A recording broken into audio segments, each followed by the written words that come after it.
All the stories and controversies that no one talks about, but everyone should know about. Why don't you get a toupee with some brains in it? Behind the Curtain with Jack Burkman. Well, last but certainly not least, we get to this week's terrible and tragic events in New York City. We're joined now by Dan Perkins, terrorism analyst, Islamic historian. Dan, welcome to the show.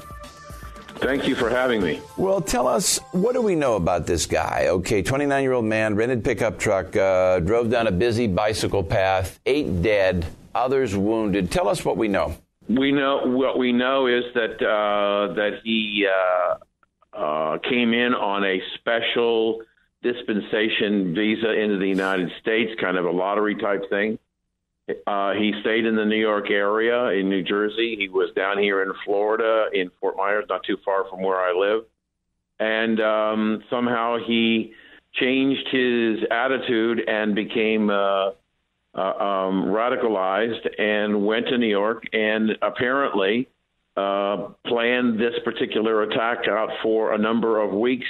He was scouting other locations and finally decided to use this one and brought terrorism again to the United States. These people all pick, I think they pick their own, they all seem to pick their own little way of doing this. Everybody, all of these crazies have their own little method. I often wonder how they think all these things up. Do we know if this is broader than him? Was he coordinated by anybody? Is he part of a larger group? Is he talking to broader groups? Is he connected with anybody? Or is this just a madman gets a truck? No, there's a lot of that hasn't been decided yet and released, but I understand that they believe he was associated with a mosque that has a reputation of being quite radicalized in New Jersey, and that is probably where he changed his demeanor to become more radicalized. We don't understand, you know, if we had a better understanding of how these people think and why they think. You know, in my first book in a trilogy that I wrote on radical Islamic nuclear terrorism called The Brotherhood of the Red Nile, the first book is a terrorist perspective.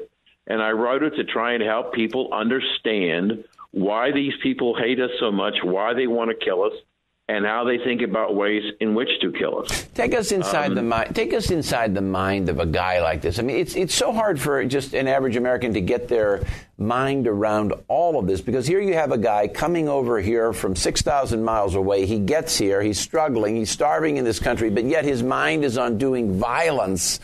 I mean, hey, it's bizarre to me. What's he coming over here to do violence? It's just, he probably knows very little about the Mideast or Mideast politics or American involvement in the Mideast. He probably couldn't give you 3 sentences of the history of American involvement in the Mideast, but yet he feels so strongly about it. I mean, why? Because his religion teaches him that anybody who is not a believer is an infidel. And infidels they have 2 choices. They either convert to the Islamic faith or they die. And so Muhammad told his followers that Allah said that they were a chosen nation. They are the nation to lead the world to the end of time. And so they believe... Much like Hitler, really. It's much like Hitler. It's a very, very similar to the talk of the Third Reich, wouldn't you say? There are similarities, no question. But this is out-and-out hatred. What we don't understand as Americans, and I don't mean to put you on the spot. But no, please. Let me ask you a quick question. Yep. Think about your audience. What percentage of your audience has read the most controlling document in Islam, the Quran? Very few, very few. I mean, I've glanced through it. I've never made it all the way through. So if you don't understand that they will never assimilate in this country because the Quran tells them they should not assimilate with Christians and Jews. So all of that reinforces the Trump idea, and in fact takes it well beyond Trump, that these people, we really cannot and should not have them in this country because they can't assimilate, they won't assimilate, their fundamental beliefs don't allow them to assimilate. There's no such thing in some sense as a radical Muslim or a moderate Muslim or a liberal Muslim because they don't want to assimilate. They can't if they believe in the Quran. That's correct. And all you have to do is look at Europe and look at all of the no-go zones that the Muslims are coming into France and Germany and Italy and Portugal and Spain, and they're subdividing the country. They're refusing to assimilate, so they create these fiefdoms within the territory. Right now, about 11% of the population of France is Muslim. And they have all these enclaves all over the country where they are literally subdividing the country and slowly taking it over because they're not assimilating. They're creating their own structure, their own government, their own laws, and they don't give a damn about French or Spanish or German or whatever. So what they couldn't do in the 8th century, the charging up from Spain, they were turned back. Medieval history, Charles Martel, what was it, 715 or 716? What they couldn't do in the 8th century, they now are doing 1,200 years later. Is that right?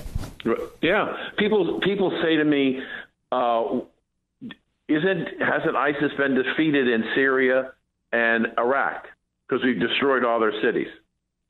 Well, what they're forgetting about is that all the time we were trying to bring them to the end in Syria and Iraq, that they've taken over 32 nations around the world. Remember that these people represent about 1.5 billion people in the world population. That's how many Muslims we have in the world, 1.5 billion. Right. Bigger than China.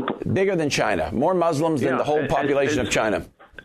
So the reason why they weren't successful in the 8th century, they didn't have enough bodies. Interesting. They had a lot of bodies. They had to grow. It took 1,000 years to grow the movement, didn't it? Yes. Interesting. And the other thing that people don't understand is that every major religion in the world has gone through multiple reformations, except Islam. Interesting. The teachings and the documents that they're using today in the mosque were from the 7th century. There is no Martin Luther. In other words, there couldn't be a Martin Luther in Islam because there's nothing to change. It's just a very absolute doctrine. What would you change? When Muhammad gave the Quran to his followers, he said to them, change, most people won't understand what this means, but change, not a period. Period wasn't punctuation. A period or a dot is part of the script of their language, and they create emphasis. So he said, change nothing. And they've changed nothing since 626 AD, and except that they're now a much larger force, and we don't know anything about it. I mean, I did an expose 3 years ago. I was the first person to write about it in the United States, that there was a Sharia court outside of Dallas, Texas. And I wrote about it and brought it to light, and people were outraged. I was doing a presentation in Dallas, Texas, and I said, gentlemen, do you know that there's a Sharia court 10 miles from where we're standing right now? And they said, it's not possible. I said, go look, it's there. And so the liberal democratic government allowed for the creation for a new law, series of laws in the United States called the Quran. And it took a long time for the people of Texas to be outraged to get rid of it. Let me ask you this, Dan. They come in and take over. We got about 3 minutes left here. Let me ask you this. Let's shift the focus a bit to Donald Trump's immigration ban. Now, you and I think, are of one mind in that if anything, it doesn't go far enough. What should Trump be doing with the immigration ban? What is your suggestion? I think what he said after this special visa that this gentleman got, that they need to eliminate all those.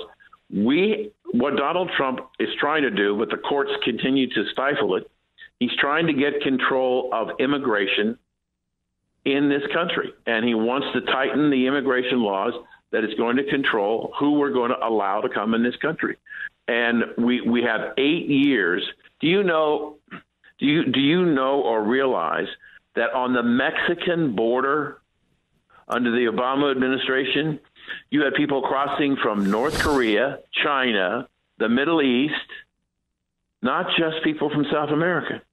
People from all over the world were coming into Mexico to come into the United States. Seen against that backdrop, seen in that light, Trump's immigration ban, if anything, is mild. I mean, the only thing he's doing is talking about banning people from Somalia and Libya, which are failed states, which don't even exist as states. I mean, what Trump is doing is enormously charitable. He's being charitable to the Islamic world. I mean, I really think the time has come, and I'm sure you will join me in a call now for a much broader ban from persons from the Mideast. Then you have a guy like Paul Ryan who says, well, we can't look at their religion. But as you correctly point out, why in the world can't we look at their religion? Their religion is all about non-assimilation. How can we bring people into the United States who overtly refuse to assimilate? Paul Ryan is thinking in terms of the Constitution of the United States, which separates church and state. What Paul Ryan is not acknowledging that under the Quran, the church and the state are the same thing. All right, very good. Dan Perkins, thank you so much. Terrorism analyst, Islamic historian. If we're real lucky, we'll be able to have you back again. Remember, if you want to take it behind the curtain, you call us 703-795-5364. 703-795-5364. Operators are standing by 7 a.m. to 7 p.m. Monday through Friday, Eastern Standard Time, 10 a.m. to 5 p.m. Saturday. Same number. If you know anything about the Seth Rich murder mystery, also taking your emails now for both, Jack Burkman 2016 at Gmail. We want to hear from you. Remember, even when we're not on the air, you can hear us and see us and read all about us at jackburkmanradio.com. And of course, always at radioamerica.com. Thanks. We'll see you next week.